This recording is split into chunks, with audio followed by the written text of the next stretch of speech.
Apa yang harus kita teladani dari Rasulullah Sallallahu Alaihi Wasallam?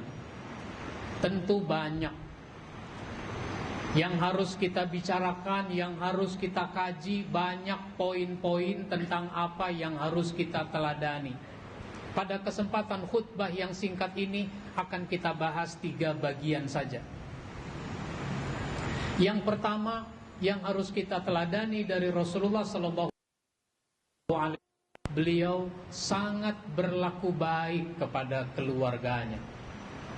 Ini pelajaran berharga dalam kehidupan masyarakat. Kita dapati apa yang disebut dengan KDRT, kekerasan dalam rumah tangga. Bahkan sampai ada suami membunuh istri, ada istri membunuh suami, ada orang tua membunuh anak, ada orang tua bapak menzinahi anak, dan seterusnya. Banyak kasus-kasus di negeri kita yang menggambarkan kehidupan rumah tangga berjalan dengan tidak baik. Rasul memberi contoh pada kita bagaimana beliau memperlakukan keluarganya dengan baik. Ada perhatian yang besar kepada keluarga. Rasulullah itu istrinya lebih dari 1. Bahkan ketika beliau wafat itu meninggalkan 9 orang istri. Tetapi dari segi perhatian, semuanya mendapat perhatian. Rasulullah itu kalau habis asar sampai maghrib, beliau mendatangi semua istri-istrinya. Kalau tidak ada kesibukan lain, kalau tidak ada lagi urusan lain, ada di Madinah, setelah asar beliau mendatangi satu-satu istrinya. Katakanlah kalau dihitung rata-rata 15 menit ke rumah Zainab, 15 menit ke rumah Hafsah, 15 menit ke rumah Aisyah, dan seterusnya begitu. Nanti beliau terakhir bermalam di situ.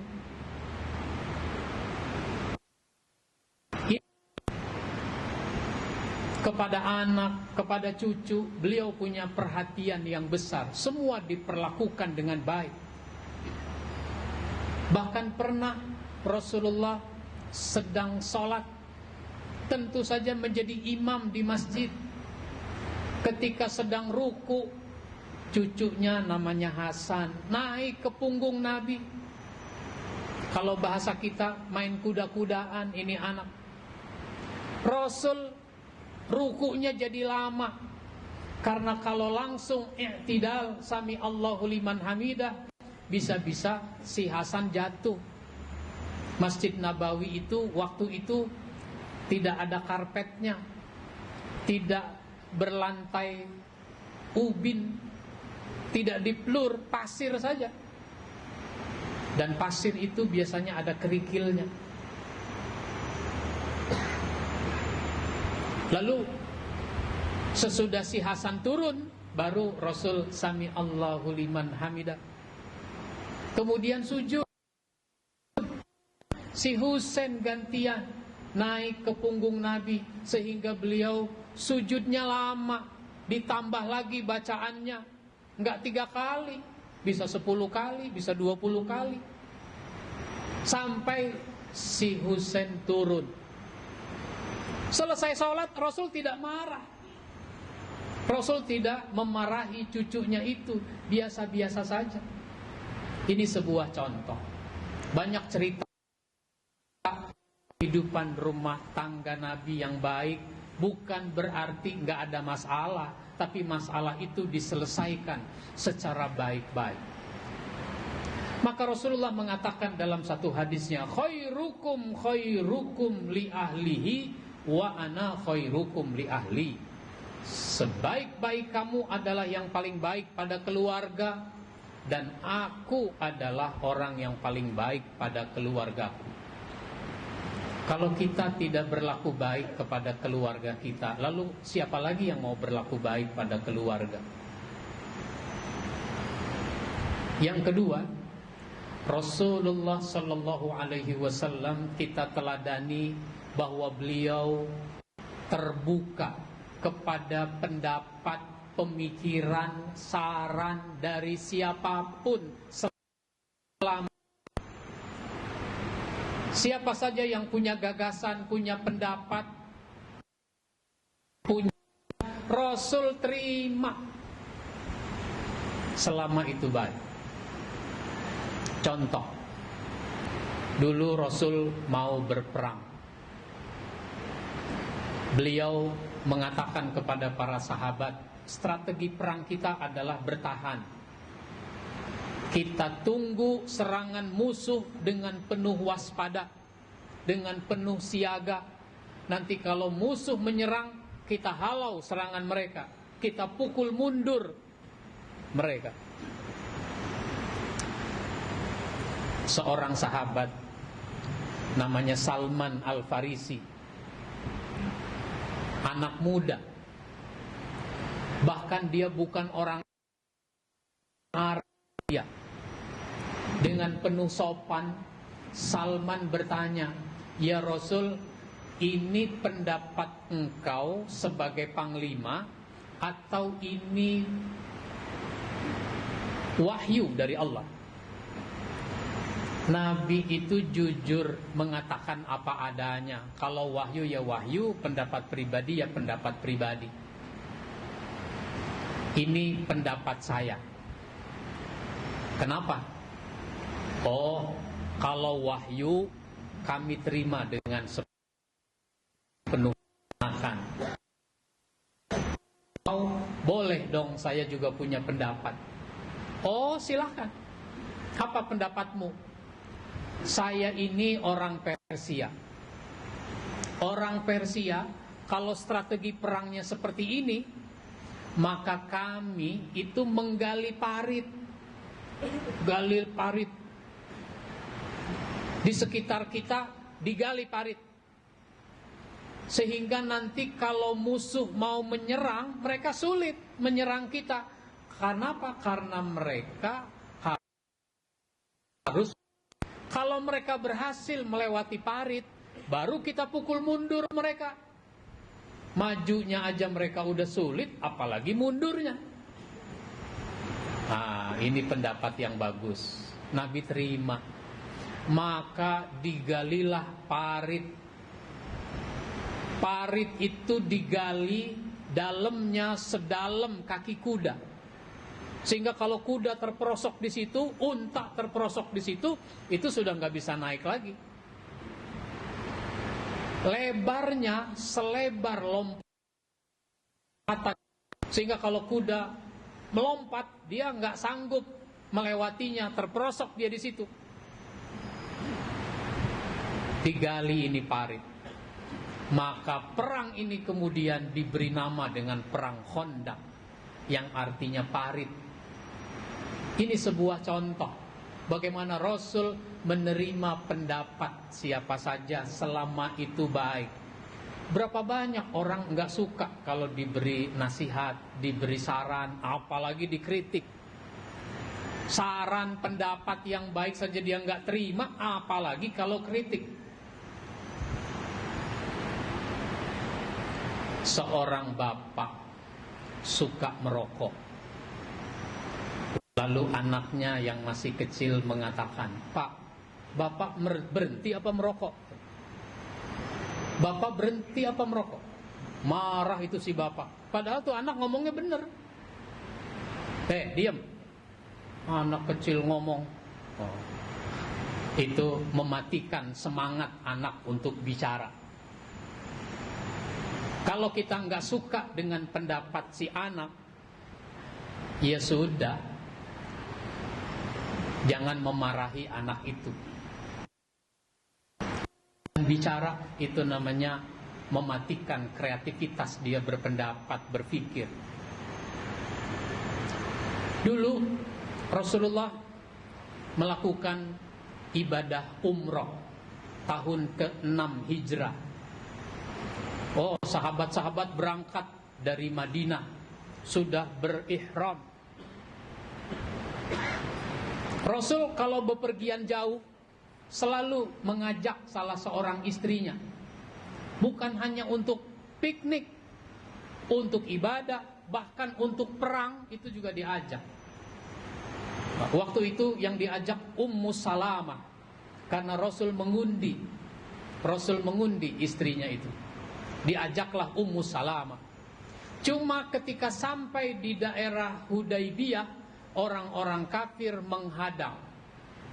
Apa kata mereka? Kalian tidak boleh memasuki Mekah. Kami ke Mekah ini mau ibadah, bukan mau perang. Lihatlah pakaian kami. Waktu itu sudah memakai pakaian ihram. Meskipun mau ibadah, tidak boleh. Kalau bahasa kita, ini enggak dapat visa. Akhirnya terjadi perundingan. Dari perundingan itu lahirlah perjanjian. Perjanjian itu kemudian diberi nama dengan perjanjian Hudaybiyah, karena perjanjian itu berlangsung di Hudaybiyah. Karena isi perjanjian itu, ibadah umrohnya nggak boleh sekarang, nanti aja tahun depan.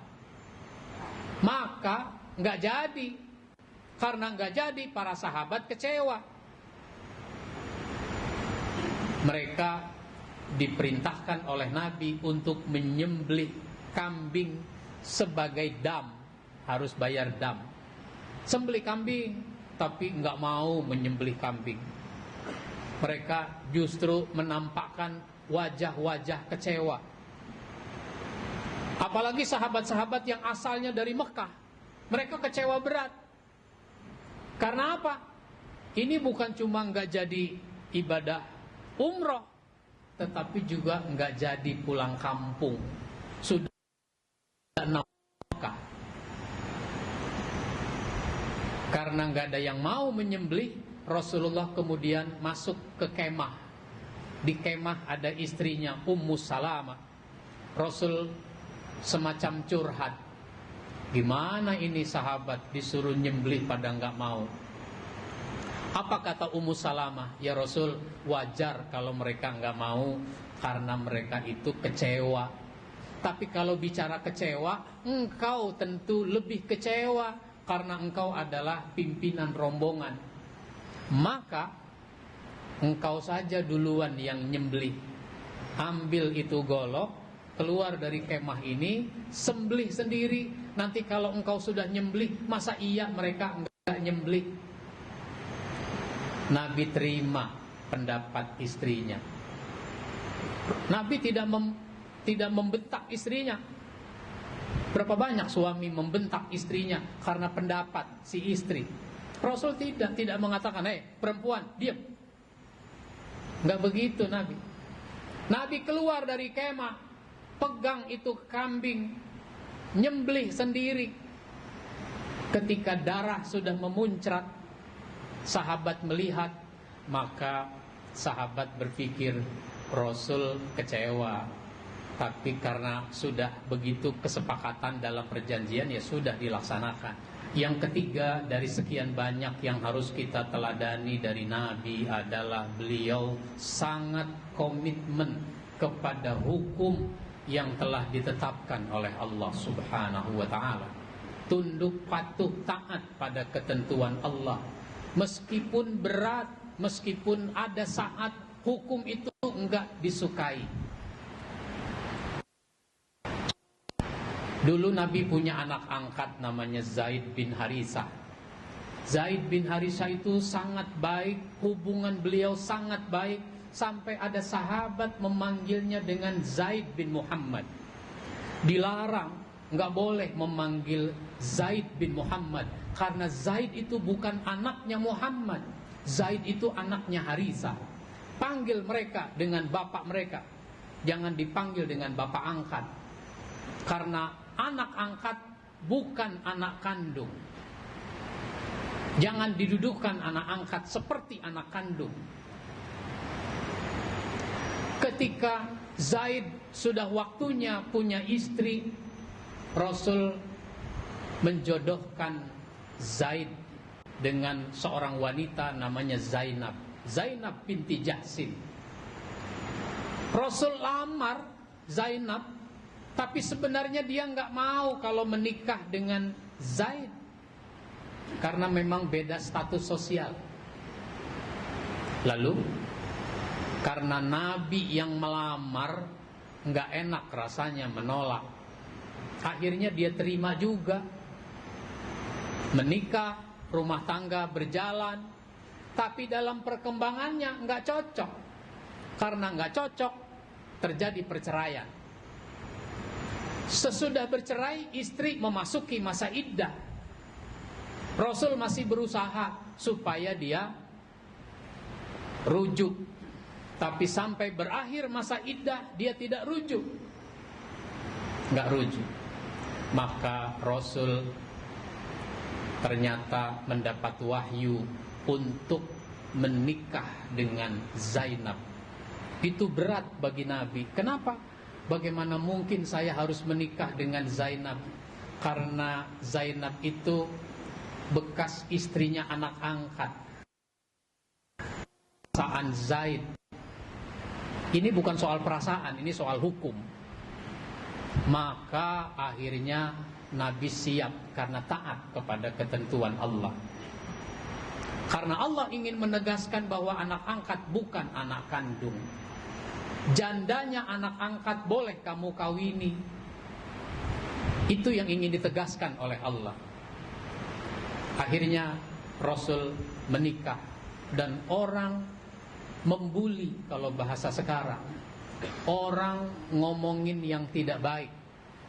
Yang bener aja masa anak angkat, menantu angkat dinikahi oleh bapak angkat dan seterusnya. Macam-macam orang mencela. Tapi ini hukum. Begitulah Rasul taat kepada hukum. Mudah-mudahan kita menjadi orang-orang yang terus mau belajar dari kehidupan Rasulullah sallallahu alaihi wasallam, bahkan kehidupan para nabi sebelumnya, sehingga kita mengambil hikmah untuk kita laksanakan dalam kehidupan kita masing-masing. Amin ya rabbal alamin.